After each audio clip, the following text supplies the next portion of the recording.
Buongiorno dottore.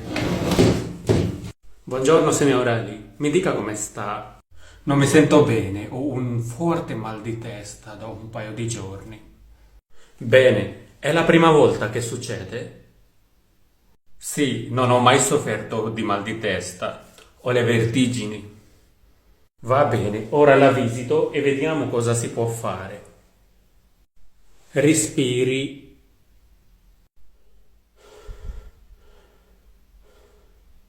Inspiri col naso ed espiri con la bocca.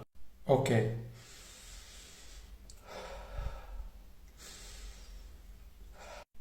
Ok, basta. Trattenga il respiro.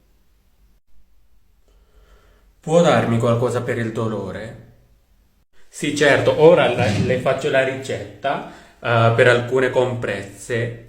Ne prenda una 3 volte al giorno, dopo i pasti. Va bene. Prenda queste compresse e vedrà che tra un paio di giorni starà molto meglio. La ringrazio, dottore. Buona giornata.